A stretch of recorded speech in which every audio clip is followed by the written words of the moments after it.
سلام دوستان، اومدم یه شعبده بازی خیلی آسون بهتون یاد بدم زیر 1 دقیقه. خب اول 4 تا شاه رو میذاریم روی دسته. خب وقتی که گذاشتیم کارتا رو یه جوری برو میزنیم که اینا بیفته دوباره بالای دسته.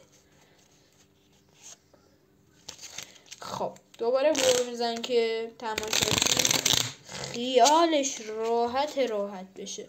خب الان هر جای خواستیم 2 قسمتش میکنیم و 2 تا کارت از اون دسته‌ای که 4 تا شاه توشه میذاریم اینور تا 2 تا شاه اونور بیفته و 2 تا شاه اون طرف. خب از تماشاچی اول میپرسیم که یک عدد از 1 تا 10 بگو. مثلا میگه 5. 1 2 از هر دسته یه دونه کارت برمی‌داریم. 3 4 5. خب نشونش میدیم و میگیم هیچ چیز خاصی نیست. دیدی؟ خب حالا همشو میذاریم سر جاش. اصلا هم کار نداریم به شاه دیگه. از تماشاچی دوم میپرسیم که یه عدد از 10 تا 20 انتخاب کن.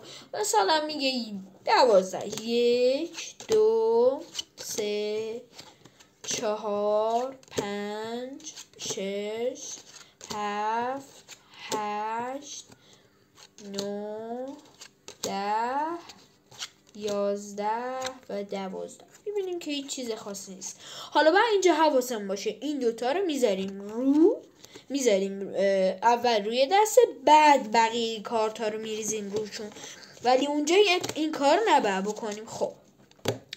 خب حالا 12 رو منهای 5 میکنی. 6 7 8 9 10 11 12 7 1 2 3 4 5 6 7.